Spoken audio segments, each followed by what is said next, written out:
I took a technique that was introduced for monitoring in labour and applied it to monitoring the babe before labour.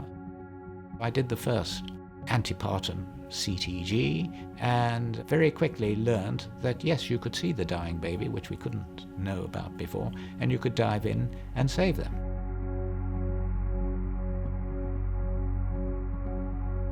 I wanted to be able to monitor the progression from normality through to abnormality and get the timing of delivery right, and I realized that could best be done by measuring the quality of the patterns rather than by eyeballing them.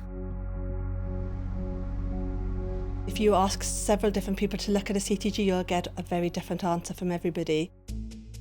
What people were doing was looking at the pattern and saying, ooh, that looks all right, ooh, that looks a bit iffy, and making essentially life-saving or life-defying decisions based on that. It just wasn't good enough. Variability is quite subjective. There are some people that when the trace is quite, flat, they say, okay, so it's still normal, but it's not like that. I realized these were very complex patterns that we were looking at. It would be much better to computerize them. And I took that idea to a fetal physiologist called Jeffrey Dawes, who was director of the Nuffield Institute of Medicine. That's why it's called the Dawes-Redman program. There's accelerations and variability and decelerations that you can see, but the Dawes-Redman looks at the short-term variation that you can't see with the eye. It measures all the attributes of the heartbeat, and it has a library which at the moment runs to about 100,000 of these traces. Features within that library have been grouped into what are called criteria of normality, and whilst the Dawes-Redman system is running, it looks to see if the criteria have been met. The thing that Dawes-Redman takes out is the opinions. I think it's just having something you can look at in black and white, having numbers, having something you could show a doctor as well. If I'm thinking of a woman who comes in with, say, terrible pains, and I see a CTG where the criteria have met, that gives me a bit of reassurance that at least at this moment, the baby is not suffering a dramatic loss of blood, for example.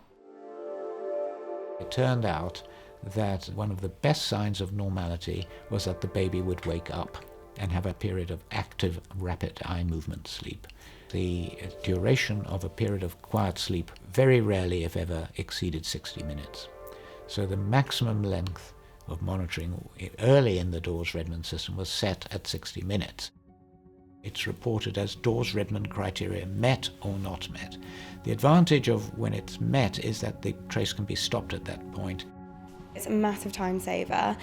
We used to have people on the CTG in my old trust for about 20, 30, 40 minutes, whereas here with the women and babies that you're happy with, it meets in 10 minutes, and it means that you can use your time more effectively. The trial we did a long time ago showed that in 1,000 traces we could have saved 200 hours of midwifery time. We had a case, was 35 weeks pregnant, the patient, and the baby had a really flat CTG that was not meeting the criteria. Based on the CTG, we decided to deliver that baby, and the baby came out alive, but with really poor gases. The scan was normal, growth was normal, but CTG was abnormal. So CTG in that case saved that baby. It is a direct way of monitoring the health of the baby's brain via looking at its heart rate. It's completely reliable within the territory it's been built to operate. It never fails in that sense.